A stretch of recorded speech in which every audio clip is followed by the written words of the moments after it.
Niños migrantes no acompañados aún no regresan a Guatemala. Familias esperaron y se retiraron al desconocer cuándo llegarán los menores desde Estados Unidos. Solo arribaron adultos, quienes denunciaron que muchos niños son obligados a trabajar. Tras las declaraciones de la fiscal general de Estados Unidos sobre que Guatemala sirve de puente aéreo para drogas, las autoridades nacionales buscan reunirse con funcionarios estadounidenses y reconocen deficiencias aeroportuarias. ICS revela que paciente se sometió a cirugía de esterilización hace 10 años, pero la polémica por la supuesta desaparición de su recién nacido sigue abierta. Presidente responsabiliza al movimiento Semilla por los cabildeos en el Congreso, mientras Raíces insiste en buscar acuerdos. La decisión clave se espera antes del 30 de noviembre. Congreso bajo el escrutinio, más de 1.500 citaciones en 2 años, desde ministros que huyen hasta polémicas históricas con exdiputados. El Ejecutivo denuncia presión constante y falta de respeto a sus funcionarios.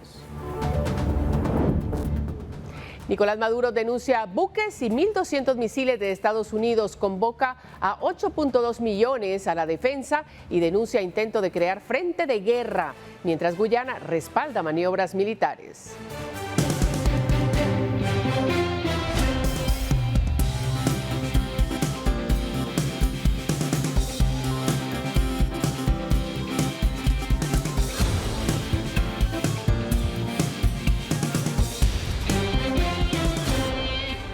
Qué bueno que está con nosotros a esta hora en emisión estelar de Noticiero Guatevisión. Estamos empezando el mes, empezando las noticias, por supuesto que sí, empezando la semana de la mejor manera. Iniciamos. El Ministerio Público hizo las peticiones a un tribunal para que 5 personas reciban sentencia por el caso TCQ. Son acusados de estar implicados en la firma de un contrato para lograr un usufructo para la construcción de una terminal de contenedores a cambio de sobornos. El Ministerio Público, a través de la FESI, pidió al Tribunal de Mayor Riesgo B que 5 acusados en el caso TCQ sean sentenciados por los delitos que se le imputan. El proceso se deriva de una investigación sobre presuntas negociaciones en la firma de un contrato para otorgar un usufructo, con el fin de construir una terminal de contenedores en Puerto Quetzal. Para ello, habrían gestionado y cobrado sobornos. El MP solicitó que el exmagistrado Douglas René Charchal sea condenado a 8 años de prisión por asociación ilícita y 6 años por tráfico de influencias, además de ser inhabilitado para ejercer cargos públicos. Para Julio Norberto Esquivel se pidió una condena de 10 años de prisión por enriquecimiento ilícito, una multa de 125,000 quetzales y su inhabilitación para ejercer cargos públicos. Para Lázaro Noé Reyes, la FESI solicitó 10 años de prisión por enriquecimiento ilícito, una multa de 500,000 quetzales y la inhabilitación para ejercer cargos públicos. En el caso de Mario Ruano San José, se pidió una condena de 6 años de prisión por tráfico de influencias y 10 años por enriquecimiento ilícito, además de una multa de 500,000 quetzales e inhabilitación para ejercer cargos públicos. Finalmente, contra Gustavo Adolfo Martínez se solicitó una condena de 6 años de prisión por asociación ilícita, 10 años por cohecho pasivo y 10 años por fraude. Además, una multa de 400,000 quetzales y la inhabilitación para ejercer cargos públicos. El fiscal y jefe de la FESI, Rafael Curruchiche, estuvo presente en la audiencia. Consultado sobre los acuerdos de colaborador eficaz realizados por la FESI antes de asumir el cargo, calificó dichos acuerdos como irregulares, señalando que podrían poner en riesgo la resolución judiciales. Es que es la verdad de lo que existe en los casos, muchas ilegalidades, muchas arbitrariedades del señor Sandoval, de muchas personas, y que obviamente lo único que les queda es echarnos la culpa, en este caso a la fiscalía que yo dirijo, porque la mayoría de casos se están cayendo y se van a seguir cayendo. Pero no es porque nosotros no hagamos lo posible por rescatar los casos. Se han hecho lo posible, pero obviamente están esas ilegalidades, esas arbitrariedades que todo el pueblo las tiene que conocer. Y yo me dirigí solo en ese acuerdo, pero hay más acuerdos que en su momento yo los voy a hacer de conocimiento del pueblo de Guatemala. Que si esto es una arma que se le da a los abogados defensores para que se caigan los casos, pues ellos ya lo saben, ellos ya tienen conocimiento de lo que pueda pasar más adelante. Con imágenes de Esvin García, reportó para Noticiero Guatevisión, Elmer Vargas. Mire, un grupo de abogados acudió esta mañana a la Corte de Constitucionalidad para interponer un amparo. Con este recurso legal buscan que se respete el procedimiento legal para elegir a los nuevos magistrados que integrarán las nuevas salas de apelaciones. Según informó la Corte Suprema de Justicia, se han designado actuales magistrados suplentes para que estén a cargo de las nuevas salas. Sin embargo, según el procedimiento legal, los togados deberían ser electos por el Congreso de la República a través de una comisión de postulación. Las nuevas salas de apelación anunciadas estarán ubicadas en el departamento de El Progreso, Suchitepeques, Totonicapán y Coatepeque, Quetzaltenango. Hoy venimos a presentar un amparo en contra de la Corte Suprema de Justicia por una simple razón. La Corte Suprema de Justicia ha anunciado la creación de varias salas de la Corte de Apelaciones. Sin embargo, la misma Corte Suprema de Justicia no ha informado al Congreso de la República sobre esas vacantes que se generan con las nuevas salas que se están creando. Lo que corresponde en un caso como este, porque ciertamente está dentro de las atribuciones de la Corte Suprema de Justicia crear nuevas salas de la Corte de Apelaciones, pero lo que no es atribución de la Corte Suprema es designar a esos magistrados que van a cubrir las nuevas vacantes.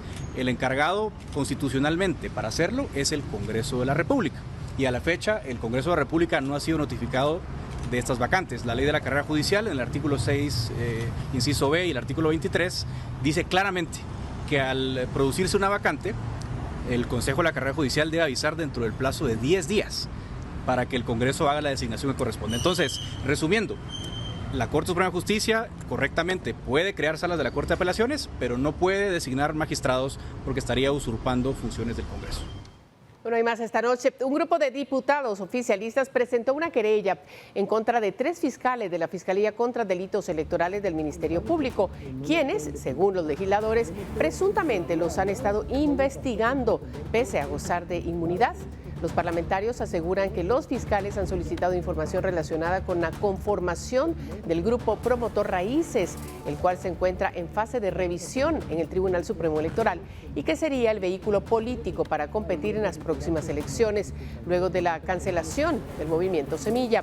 Hace algunas semanas, la Fiscalía requirió información al Departamento de Organizaciones Políticas del Tribunal sobre el grupo promotor y el tribunal respondió que aún están en fase de revisión del expediente. Por el inicio del trámite de inscripción de raíces, empezaron a investigarme a mí y a otros diputados, quienes tenemos derecho de antejuicio, por el inicio del trámite de inscripción de raíces ante el Tribunal Supremo Electoral. Esto no solo es ridículo, sino que es absolutamente ilegal. El MP no puede investigar a nadie con antejuicio y por eso hoy estamos presentando una querella penal por infracción de privilegio. ¿Por qué no lo hicieron contra Vamos, que falsificaron actas y tenían comprado a todo el Congreso en el gobierno pasado? ¿O contra la UNE, cuya candidata sediciosa al día de hoy no ha reconocido su derrota en las urnas? Porque ellos no son una amenaza a la corrupción, a la impunidad, sino que son sus defensores. Y el juez Freddy Orellana resolvió que el juicio en contra del ex viceministro de Gobernación Carlos García Rubio esté a cargo del Tribunal Cuarto de Sentencia Penal. Además, según la agenda del tribunal, el debate iniciará el próximo 18 de septiembre. Esto se conoció durante la audiencia de ofrecimiento de pruebas. García Rubio es acusado de homicidio y el juez Orellana resolvió enviarlo a debate el pasado 28 de agosto. Según las investigaciones, el pasado 5 de abril, en horas de la madrugada, se escucharon disparos en el parqueo de un centro comercial en la zona 16. García Rubio habría utilizado su arma y un disparo acabó con la vida de Hansel Zarata, su amigo y trabajador del Congreso de la República. Así también se documentaron otros indicios que fueron localizados en el interior del vehículo de la víctima. En otras cosas, durante una requisa en la cárcel de Pavón, en el sector de Aislados, en una de las Bartolinas de aislamiento, se localizó una pistola con un cargador y 10 municiones con el registro alterado. En ella se encontraba recluido Alejandro José Jiménez González, alias Palidejo, de 51 años, de nacionalidad costarricense, quien está en prisión por los delitos de asesinato, asesinato en grado de tentativa y asociación ilícita. Él es el responsable de darle muerte al artista de origen argentino Rodolfo Enrique Cabral Camiña, conocido como Facundo Cabral, en el 2011, en la zona 12 de la ciudad. El Palidejo fue puesto a disposición del juzgado correspondiente y trasladado a la torre de tribunales para solventar su situación en este nuevo caso. Mire, para este día estaba programada la audiencia de primera declaración de 4 personas implicadas en el secuestro de un hombre ocurrido el 28 de mayo del 2025. Sin embargo, el juzgado de turno, instancia donde se realizaría la audiencia, señaló que era preciso contar con la carpeta que contiene el expediente, mismo que se encuentra a cargo del juzgado cuarto de primera instancia penal. Autoridades reportaron que una 5ª persona, identificada como Julio Leonardo, fue capturado. De momento, son 5 las capturas por el secuestro de un hombre ocurrido en el kilómetro 36 de carretera El Salvador. Pesquisas señalan que los victimarios exigieron a la familia el pago de 5 millones de quetzales a cambio de la liberación de su ser querido. Sin embargo, a pesar del pago parcial del rescate, la víctima sigue desaparecida. Bueno, y vamos a pasar a otro tema porque tras las declaraciones de la fiscal general de los Estados Unidos sobre que Guatemala es un puente aéreo para la droga, las autoridades nacionales buscan una reunión con la funcionaria estadounidense, mientras se reconocen algunas deficiencias aeroportuarias.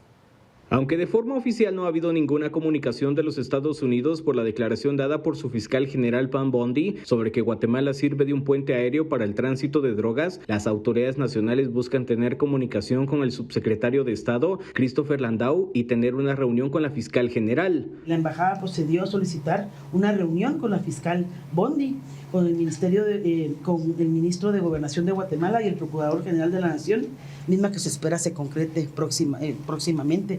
Estamos esperando que también responda. ¿Se lo están promoviendo a través del MINEX? A través del MINEX. Según Gobernación, en el viaje buscarán fortalecer las relaciones con Estados Unidos. Estamos programando una serie de viajes para fortalecer la relación que tenemos no solo en Latinoamérica, sino con Estados Unidos. Esperamos que en las siguientes 2 semanas, 3 semanas podamos tener un encuentro, no solo con ella, vamos a buscar un encuentro con ella obviamente, pero son otros temas que normalmente viajamos a Washington a trabajar para fortalecer la relación que tenemos. Sin embargo, durante la citación sí se reconocieron algunas fragilidades de control, ya que según Aeronáutica Civil solo pueden detectar vuelos legales y en los aeródromos la información de lo que sale únicamente se constata por medio de los informes de los administradores. Así que un vuelo que no es ilícito, pues no lo podríamos ver, aún con la tecnología que tenemos de radar ya con ADS-B, que es por GPS, donde igual nos da altura, es decir que nosotros todo lo que miramos en una pantalla es porque es un vuelo lícito, una línea aérea, aviación corporativa. Mientras tanto, según el Ministerio de la Defensa, los radares en el país funcionan todo el tiempo y se les programa mantenimiento, por lo que descartan la falta de funciones de estos. Con imágenes de María René Gaitán para Noticiero Guatevisión, Henry Montenegro. Más noticias. Ayer, las familias de los niños migrantes no acompañados que se esperaba retornaran al país permanecieron en la Fuerza Aérea. Sin embargo, en las últimas horas se retiraron, al no conocerse aún cuándo llegarán desde Estados Unidos los menores de edad. La Fuerza Aérea permaneció sin la presencia de familiares de los niños no acompañados que retornarían ayer desde Estados Unidos. Este día únicamente arribaron 2 vuelos con adultos, quienes lograron reunirse con sus seres queridos que los esperaban en las afueras de la Fuerza Aérea. Aunque hoy tampoco llegaron niños no acompañados en estos vuelos, los connacionales que arribaron a Guatemala aseguraron que el retorno de niños se da porque sus padres los obligan a trabajar en Estados Unidos. Si los padres fueran un poquito más responsables acerca de sus hijos y en lugar de ponerlos a trabajar, los hubieran puesto a estudiar allá donde estén en cualquier parte de los Estados Unidos, no estuviera pasando esto, no los estuvieran repatriando. Lo que pasa es que como ya tienen ese récord, no fueron a cortes, tienen el récord, van, los agarran y los regresan. La preocupación de los migrantes que cumplen con la mayoría de edad es que estos niños en muchos casos ni siquiera son enviados a la escuela. Conozco a muchos padres de niños guatemaltecos que cuando llegan a los Estados Unidos, lo primero que hacen es que son niños menores de edad, salen a buscarle trabajos a los niños con actas, o no sé, falsifican y todo, y dicen, no, ya es mayor de edad, si en la cara se le ve que es un niño, y ellos dicen que son menores de edad y los ponen a trabajar.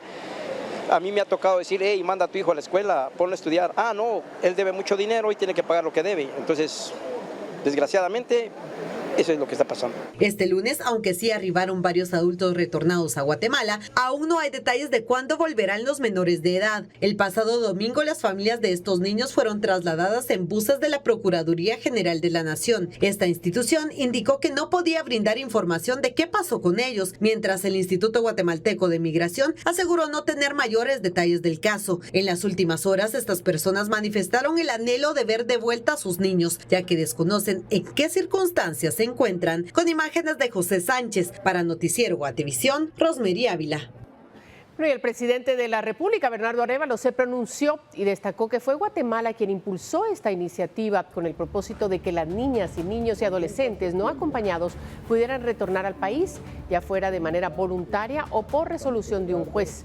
El mandatario afirmó que varios equipos se encuentran trabajando para recibir a los menores y aseguró que ya cuentan con un plan para reinsertarlos con sus familias, pero que el proceso legal estadounidense, de la forma en la que hacen el traslado, sale completamente de sus manos, por lo que optaron en enfocar sus esfuerzos para el momento de su llegada. Lo que hicimos como gobierno fue inmediatamente comenzar a trabajar para identificar a los menores, sus familias y poder tener los arreglos alrededor de quienes están en disponibilidad de venir, quienes prefieren esperar su proceso legal y quienes, como resultado de ese proceso legal, algunos, los jueces les permitirán quedarse en Estados Unidos a cargo de algún pariente y los otros regresarán. Nosotros estamos preparados para recibirlos. Nuestra programación nos permite, en condiciones ideales, recibir 150 y pico niños, digamos más o menos cada semana, menores, para...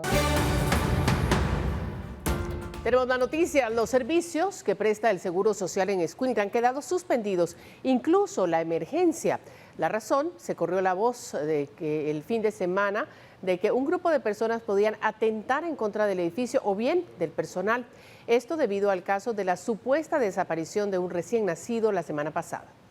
Debido a la amenaza de medidas de hecho en el IX de Escuintla, agentes de la Policía Nacional Civil con equipo antidisturbio permanecen dentro, así como en la periferia de este centro asistencial. Derivado a los acontecimientos que han suscitado, la Policía Nacional Civil hasta el momento tiene instalado un puesto de seguridad acá en lo que es la entrada del Instituto Guatemalteco de Seguridad Social IX.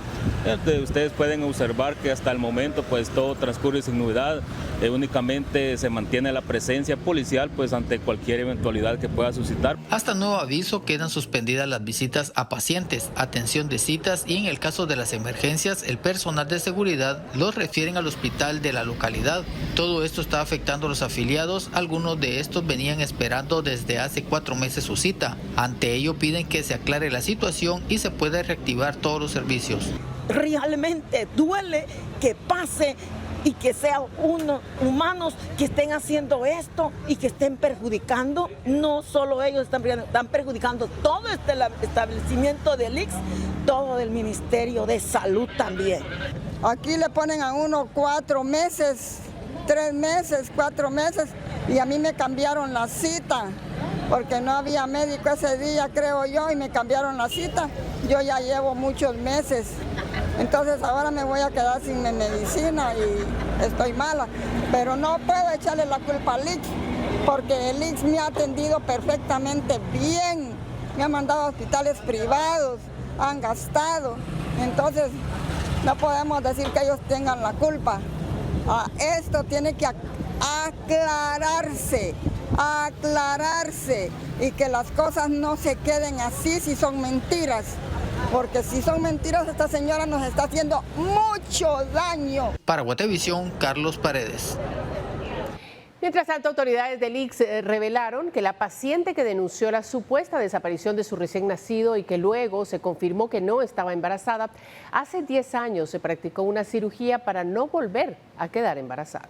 Aunque las investigaciones continúan y los exámenes forenses revelaron que no estaba embarazada, la controversia sigue por el caso de Evelyn Yesenia Juárez Pérez, quien denunció la supuesta desaparición de su recién nacido en el IX de Escuintla. Cada vez surgen más detalles como este lunes, en el que el IX confirmó durante una citación con el Bloque Viva que dentro del historial de la paciente se encontró que hace 10 años fue sometida a una cirugía de esterilización para no tener más hijos y por ello ahora existen dudas sobre cómo presentó inicialmente una prueba positiva de embarazo de 8 semanas con la que acudió a un consultorio del IX. Sí, usted al principio es un caso un tanto atípico porque pues llega la paciente al consultorio con un embarazo de 8 semanas, como dice el doctor, con antecedentes de que 10 años previos se le había hecho una cirugía esterilizante, corroborada por patología, que es la correcta. Ya entra en duda cómo puede ser que se embarace una señora con una cirugía esterilizante de 10 años atrás. O sea, empiezan ya las cosas atípicas a marcarse desde el principio del caso. Según el médico que la atendió en un inicio en el consultorio del puerto de San José, la paciente llegó con una prueba de embarazo realizada en un sanatorio privado y presentaba riesgo de diabetes gestacional, motivo por el cual fue trasladada a Escuintla. En el momento un embarazo, más la hiperglicemia, o sea, una sospecha de diabetes gestacional, ¿verdad? Y 2 cesáreas previas. Y por norma institucional, nosotros a las pacientes con cesáreas previas no las podemos atender en un consultorio, las tenemos que trasladar a un hospital. En una citación distinta con la UNE acudieron los suegros de la paciente, quienes pese a los resultados de los exámenes aseguran que ella sí estaba embarazada. Mi nuera estaba embarazada, lo digo aquí y en cualquier parte que nos paremos, porque yo conozco a mi nuera y conozco a mi hijo de meses que hemos estado ahí con aquella lucha esperando al nuevo integrante de nuestra familia, que aún hasta su nombre tenía. Para el próximo miércoles, las autoridades están nuevamente citadas al Congreso con el Bloque Viva junto con el INASIF y el Ministerio Público. Mientras tanto, los diputados de la UNE solicitaron que se active una alerta al Baquenet por el recién nacido presuntamente desaparecido, pese a que los exámenes confirman que la paciente no estaba embarazada. Con imágenes de María René Gaitán para Noticiero Guatevisión, Henry Montenegro.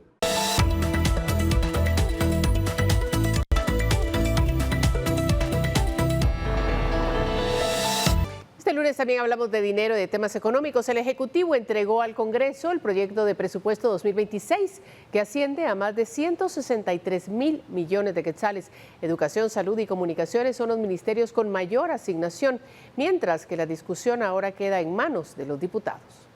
Estaremos presentando el presupuesto 2026. Este lunes el Ejecutivo presentó el proyecto de presupuesto 2026, el cual busca aumentar 8.946 millones de quetzales al presupuesto 2025, pasando de 154.836.4 millones a 163.783.4 millones, y los ministerios con mayor asignación presupuestaria son los siguientes. En primer lugar, destaca el Ministerio de Educación, al cual se le propone un incremento de 1.285 millones de quetzales respecto a 2025 para alcanzar un presupuesto total de 26.935 millones de quetzales. En segundo lugar se encuentra el Ministerio de Salud Pública con 16.538 millones. En tercer lugar, el Ministerio de Comunicaciones con un monto total de 10.992.4 millones, tomando en cuenta los rubros del Ministerio, Fondo para Proyectos Viales Prioritarios y el Fondo destinado a la modernización de puertos y aeropuertos. Seguidos por el Ministerio de Gobernación con 9.560.4 millones y el Ministerio de la Defensa con 4.720.9 millones respectivamente. Entre otros rubros a los que el Ejecutivo busca aumentarles se encuentran las municipalidades con 13.916.8 millones de quetzales, a la Contraloría General de Cuentas, que pasa de tener un presupuesto de 665 millones a 950 millones, y a los consejos departamentales de desarrollo CODEDES con 4.509.3 millones de quetzales. A este último, el ministro de Finanzas aseguró que se le agregó un artículo que busca que los fondos no ejecutados durante el año 2025 se puedan utilizar el otro año, y así lo expresó. Para consejos de desarrollo, su asignación ordinaria, recuerden que esto es lo que manda la ley, lleva el proyecto de presupuesto 4.509.3 millones de quetzales. Sí, como lo hemos discutido acá, se ha agregado un artículo que va a permitir que los recursos que no se han ejecutado este año por consejos de desarrollo puedan utilizarse el próximo año. Nuestra estimación es que probablemente sean alrededor de 4.000 millones de quetzales más, que van a permitir terminar la ejecución de alrededor de 7.370 obras de infraestructura que en este momento se encuentran en proceso de ejecución a través de este mecanismo. Ahora la aprobación de este presupuesto queda en manos del Congreso y de no aprobarlo continuará vigente el de 2025. Con imágenes de Erika Ávila para Noticiero Guatevisión, Luisa Laguardia. Mire, la responsabilidad de los cabildeos por el presupuesto en el Congreso, según el presidente de la República, recaerá sobre los diputados que aún pertenecen al movimiento Semilla, mientras que al grupo de Raíces solo lo considera como un aliado. La bancada del gobierno en el Congreso de la República es la bancada Semilla. Hay una bancada aliada que es Raíces, pero es el jefe de bancada de Semilla la persona que representa al gobierno en el Congreso de la República. Esa fue la manera en la que el presidente de la República fijó la posición sobre los cabildeos en el Congreso con miras a una aprobación del presupuesto. Por un lado se encuentra el grupo de legisladores leales al movimiento Semilla y por el otro Raíces, un grupo alternativo que busca ser el vehículo político para participar en las próximas elecciones tras la cancelación del partido. La búsqueda de los consensos recaerá sobre el legislador José Carlos Sanabria del movimiento Semilla, a quien se le ha catalogado como el interlocutor del oficialismo en el Congreso. Tendremos varias sesiones intensas de trabajo y sentaremos a conversar con los diferentes bloques, con los diferentes diputados, para exponerles cuáles son los objetivos que tienen el presupuesto. Sin embargo, por el otro lado, los diputados de Raíces aseguran que también buscarán acuerdos para el presupuesto, pese a las declaraciones del mandatario. En realidad, los 23 diputados y diputadas fuimos electos por el movimiento Semilla. Nosotros vamos a respaldar al presidente en sus decisiones, pertenecemos al mismo equipo, al mismo proyecto político y vamos a impulsar, tanto como él lo necesite, la agenda legislativa del presidente y del Ejecutivo. Se tiene previsto que el presupuesto se lea en las siguientes sesiones para que la Comisión de Finanzas comience con las audiencias públicas y se determine antes del 30 de noviembre si será o no aprobado. Con imágenes de María René Gaitán para Noticiero Guatevisión, Henry Montenegro. La polémica y el espectáculo han rodeado históricamente las citaciones en el Congreso. Con cada cambio de gobierno, las nuevas autoridades reclaman la cantidad de reuniones a las que deben acudir sus ministros. Este es el reporte especial con pruebas. Por favor, orden a los dos, por favor, al diputado Dávila, doctor, por favor. Esto es lo que pasa cuando viaja usted tanto. ¿Qué es lo que pasa? Eso. Llantas nuevas que se hacen pozole y se revientan.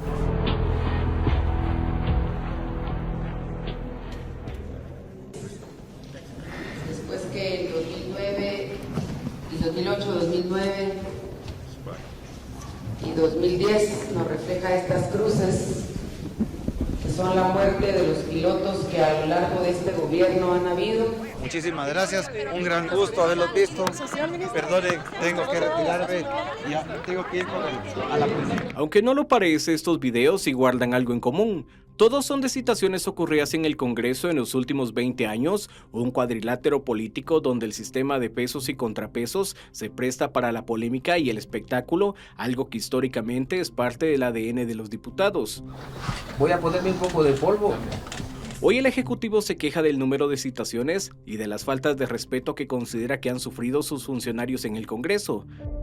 Es un volumen realmente absurdo de citaciones que lo que hacen en la práctica es obstaculizar el efectivo cumplimiento de las labores que tienen los ministros, los viceministros y los demás funcionarios que son invitados. Sin embargo, Arévalo no ha sido el único. Consideramos que es un abuso por parte del Congreso de llevar en menos de 150 días 600 citaciones. Y conste que la citación no precisamente implica solo llegar a saludar, sino que implica un tiempo de preparación de documentación y equipos de trabajo. Con cada cambio de gobierno, el presidente de turno también lo ha hecho, pero las reglas del juego se mantienen y esa naturaleza política del Congreso no parece cambiar. Incluso el entonces mandatario Alejandro Yamatei buscó las maneras de burlar las citaciones, solicitando a la Corte de Constitucionalidad su opinión sobre la asistencia de sus funcionarios a las convocatorias de los parlamentarios y si eran o no obligatorias. Solicito al Congreso de la República, especialmente a las bancadas, que solo a la ministra de Educación, en lo que va del año, la han citado más de 140 veces al Congreso de la República. A la ministra de Salud, en medio de la pandemia, la han citado más de 100 veces en menos de 4 meses. Increíble, pero eso entorpece el trabajo.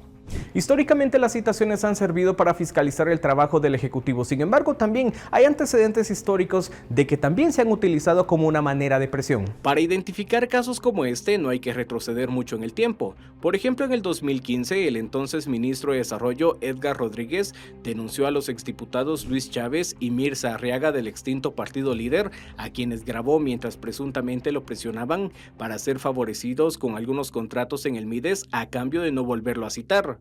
Si se le aprueba y todo, al momento de que se le apruebe, él, digamos, cumple con lo que corresponde. Nos arreglamos con ustedes. O él mismo. Para llegar hasta allí presionaron al funcionario mediante una citación en la que colocaron fotografías de menores con desnutrición. Los niños realmente sí necesitan apoyo continuo, ¿verdad? Mandabas a la y pusimos ahí atrás lleno todo el salón de niños desnutridos. Pobre Luciana. Arriaga fue favorecida por el juez Maynor Moto en su momento y se libró de ser enviada a juicio por este caso, mientras que Chávez fue condenado a 3 años únicamente por presionar para ejecutar fondos del MIDES de forma ilegal. Pero si hablamos de otras citaciones polémicas, hay que ir hasta el 2011 con la entonces diputada Roxana Valdetti, ahora procesada por varios casos de corrupción, quien llenó de cruces el Salón del Pueblo del Congreso para una citación con el entonces ministro de Gobernación Carlos Menocal por una bomba lanzada a un bus en la zona 7 de la capital. Después que en 2009, y 2008, 2009 y 2010 nos refleja estas cruces, que son la muerte de los pilotos que a lo largo de este gobierno han habido. Quisiera empezar preguntándole al ministro qué acciones va a tomar para que el atentado terrorista de hace unos días no se vuelva a repetir y enlute a más familias guatemaltecas. Yo le voy a pedir un gran favor, ministro, se lo dije al principio, yo no quiero discursos, solo respuestas, porque esto es el tamaño de mi cuestionario y si usted se extiende mucho, yo lo voy a tener que estar interrumpiendo y me daría muchísima pena. Respuestas concretas, preguntas concretas y salimos rápido de este interrogatorio. Y así se pueden seguir sumando citaciones polémicas, como la ocasión en la que el exministro de Cultura Felipe Aguilar abandonó una citación tras defender al entonces presidente Alejandro Yamatei. Y a mí como me daba risa, si le van a decir aquí en un medio de comunicación, el señor presidente ahí con nuestras estelas. Yo no voy a permitir que se burlen de la forma que se burlaron del señor presidente. Eso es una forma de discriminación. Yo no, con mucho gusto tengo derechos legales. No puede tratar así al señor presidente. No, lo siento, mire, con señor permiso, por favor, ministro. ¿verdad? Yo le agradezco mucho. Que le vaya bien. No puede tratar así al señor Que presidente. le vaya bien. Entonces usted, señor ministro, No, déjenlo ir. Usted es un cobarde. Déjenlo ir. O bien la ocasión en la que el entonces ministro de Salud del gobierno de Álvaro Colom, Celso Cerezo, salió corriendo del Congreso tras una interpelación y luego fue destituido. Muchísimas gracias, un gran gusto haberlos visto. Perdone, tengo que retirarme, ya tengo que ir a la Cohesión social.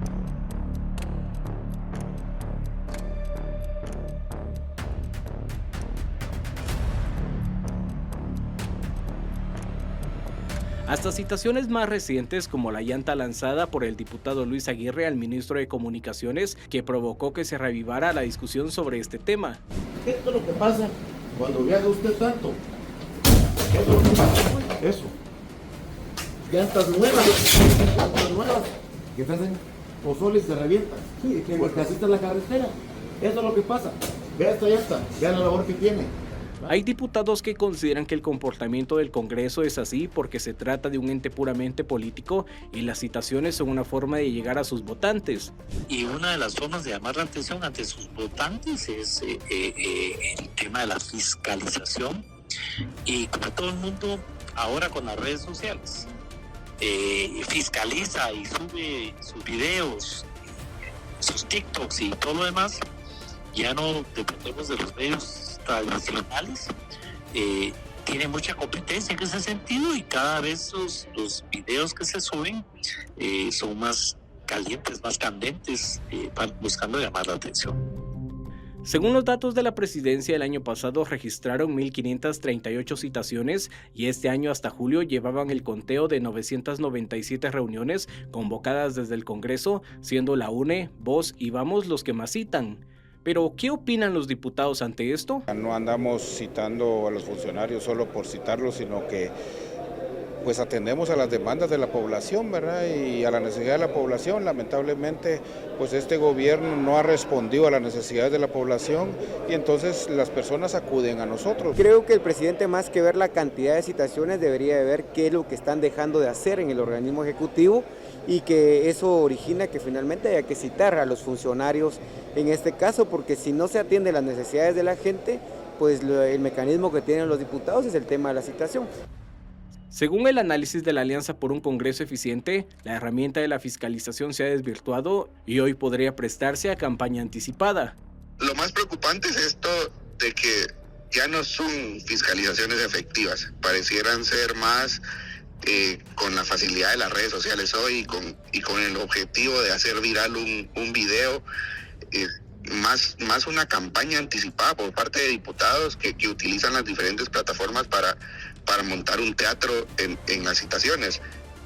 Mientras tanto, las citaciones continúan y según algunos analistas, si alguien quiere que la situación cambie, se debe hacer una reforma, la cual no se avisora en el Congreso y donde incluso algunos han buscado que aumenten los controles hacia los funcionarios. Continuamos con más información. La Policía Nacional Civil, en coordinación con Interpol, confirmó la extradición de un médico quetzalteco que era buscado desde hace 2 años. Se trata de Carlos Estuardo Rosado Paz, quiropráctico de 50 años, originario de la capital, pero residente en Quetzaltenango al momento de los hechos. Según la investigación, está señalado de agredir a su conviviente y al hijo menor de ella. Rosado Paz tenía una orden de captura vigente desde septiembre del 2023 por los delitos de violencia contra la mujer en su manifestación física y maltrato contra personas menores de edad. Dicha orden fue emitida por el Juzgado de Femicidio de Quetzaltenango. En otras noticias, un tribunal dictó sentencia de prisión conmutables contra 6 exfuncionarios de la Municipalidad de Chinautla por fraude. La investigación los acusó de irregularidades en el caso Vivienda Digna. 6 extrabajadores de la Municipalidad de Chinautla fueron condenados por delitos contra la administración pública, tras comprobarse su participación en el desvío de fondos del proyecto Vivienda Digna, con un valor de 10 millones de quetzales. La sentencia fue dictada en el Tribunal Tercero de Sentencia Penal. Los jueces absolvieron a los señalados del delito de asociación ilícita, al argumentar que durante la acusación no se abordó el delito. Judith Magalizo Guzmán, Maritza Ortiz Vélez, Marlon Alberto Álvarez, Eduardo Ortiz y Heidi Carolina Rodríguez fueron encontrados culpables de fraude. Se les impuso una pena de 5 años de prisión conmutables a razón de 5 quetzales diarios, además de la inhabilitación especial por 10 años y la suspensión de sus derechos políticos durante el tiempo que dure la condena. En el caso de Heidi Carolina Rodríguez, el tribunal también la encontró culpable del delito de incumplimiento de deberes y fue sentenciada a 3 años de prisión conmutables a razón de 5 quetzales diarios, mientras que Josué Alexander Colindres fue declarado culpable por estafa en la entrega de bienes en perjuicio del patrimonio del Estado. Fue condenado a 6 meses de prisión conmutables a razón de 5 quetzales diarios, una multa de 500 quetzales y la suspensión de sus derechos políticos por el tiempo que dure la condena. El exalcalde de Chinautla, Arnoldo Medrano, también es acusado en este proceso, pero el debate está a cargo del Tribunal Cuarto de Sentencia Penal. Con imágenes de Esvin García, informó para Noticiero Guatevisión, Elmer Vargas. Y estudiantes de la Escuela de Ciencias Psicológicas desconocen a Werner García como director de la Unidad Académica de la Universidad de San Carlos de Guatemala. Para manifestar su inconformidad, los alumnos llegaron al CUM en la zona 11 capitalina para expresar su descontento ante la evasión de las elecciones que tuvieron que llevarse a cabo este año para escoger nuevas autoridades. La medida se tomó después de que se les informara que las clases pasarían a modalidad virtual.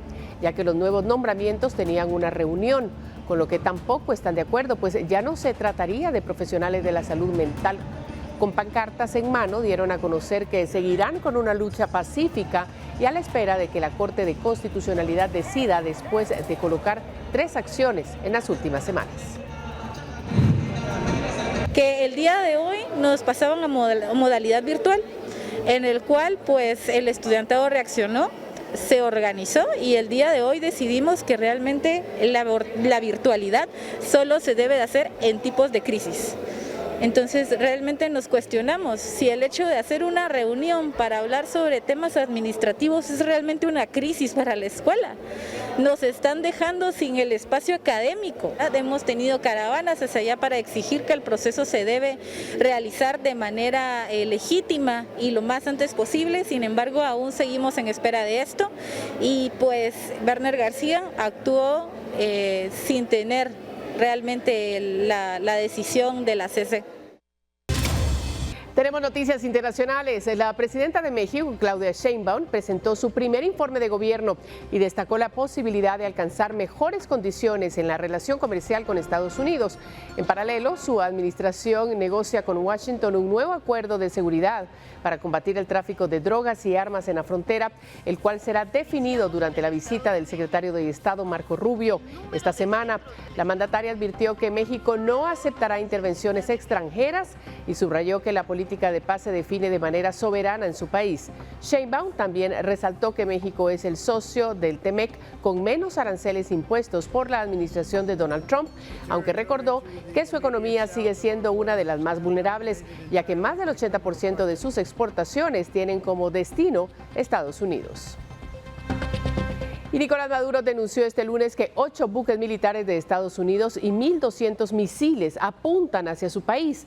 Aseguró que está preparado para pasar a la lucha armada en caso de una invasión tras el despliegue militar anunciado por Washington en aguas del Caribe.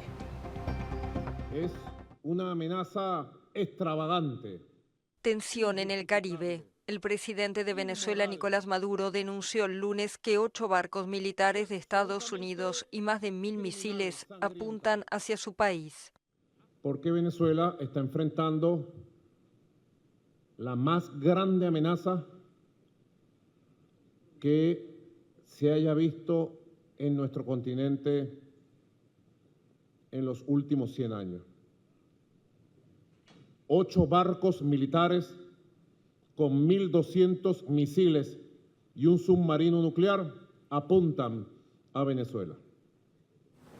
Las declaraciones de Maduro tuvieron lugar luego que Estados Unidos anunciara el envío de buques de guerra y unos 4.000 efectivos hacia el Caribe Sur, cerca de las aguas territoriales de Venezuela, para maniobras contra el narcotráfico. Pero Caracas lo interpreta como una amenaza directa. Maduro ha convocado al alistamiento de 8.200.000 venezolanos, entre reservistas e integrantes de la Milicia Nacional Bolivariana. El lunes aseguró que Venezuela jamás va a ceder frente a chantajes ni amenazas y advirtió que si el país es agredido, pasaría inmediatamente a la lucha armada. Si Venezuela fuera agredida, pasaría inmediatamente al periodo de lucha armada en defensa del territorio nacional y de la historia y del pueblo de Venezuela. Y declararíamos constitucionalmente a la República en armas. Poco antes de las declaraciones de Maduro, el presidente de Guyana, Irfan Ali, quien busca la reelección en las elecciones del lunes, manifestó su apoyo al despliegue militar de Estados Unidos en el Caribe. Vivimos en una región en la que todos debemos unirnos para luchar contra la delincuencia transnacional, contra el narcotráfico, y apoyaremos todos los esfuerzos para aplastar el narcotráfico y la delincuencia transnacional. Guyana, vecino de Venezuela, mantiene un diferendo limítrofe por la región del Esequibo. El ministro de Defensa venezolano, Vladimir Padrino López, acusó a Guyana de intentar crear un frente de guerra mediante falsedades. De estos gobiernos que se han prestado a la narrativa del imperialismo norteamericano. Y más noticias, China y Rusia lanzaron fuertes críticas contra Occidente durante la cumbre de la Organización de Cooperación de Shanghái, un bloque que busca impulsar una gobernanza mundial alternativa.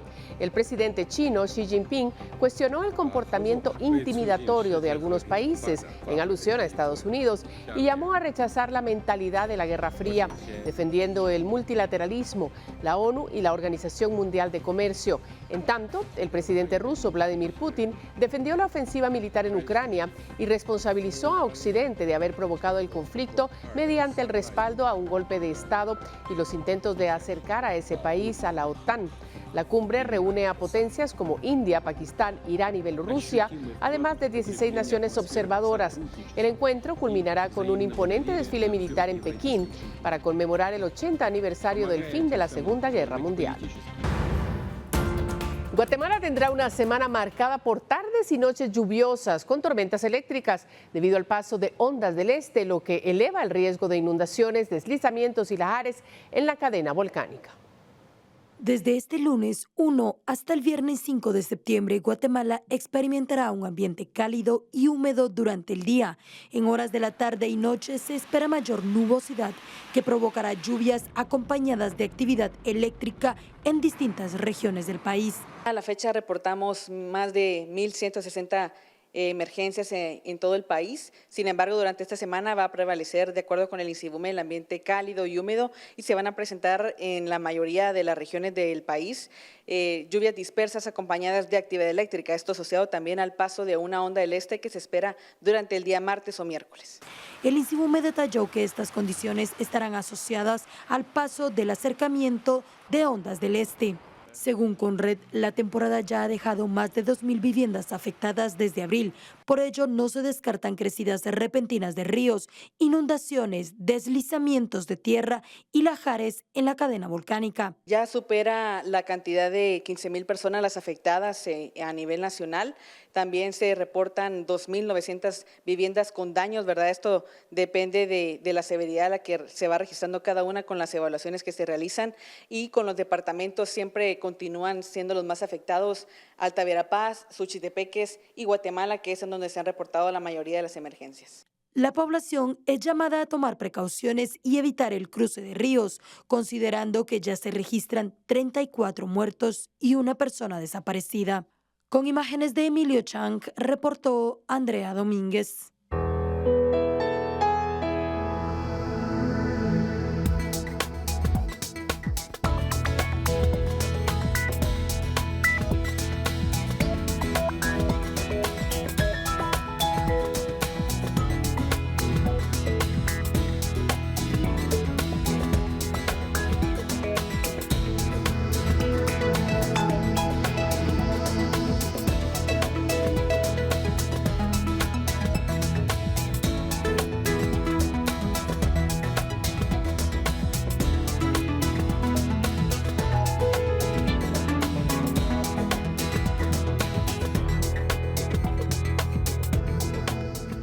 Qué importante conocer el pronóstico del clima para las próximas horas. Con eso vamos a decirle hasta pronto, por supuesto, porque mañana vamos a regresar con más noticias a la misma hora, a las 9 de la noche, en emisión estelar de Noticiero Guatevisión. Deseamos que descanse, que pase una muy buena noche y ya que estamos iniciando el mes patrio, quiero contarle que con amor y respeto, más de 10 establecimientos educativos fueron testigos del encendido del fuego patrio en la Plaza de la Constitución. Todos llegaron con uniforme de gala y entonando melodías a través de la banda escolar a la que cada uno pertenece. Para los jóvenes de institutos como Rafael Andívar, el Inca y otras escuelas, mostrar el fervor patrio a través de los instrumentos musicales también es un orgullo. El gobernador de Guatemala, Mauricio Bernard, fue quien recibió la antorcha para el encendido del fuego patrio en la Plaza de la Constitución. Así quedaron inauguradas las fiestas patrias, en las que se tiene previsto que miles de estudiantes participen para recordar un aniversario más de la independencia de nuestro país. Así nos despedimos. Buenas noches.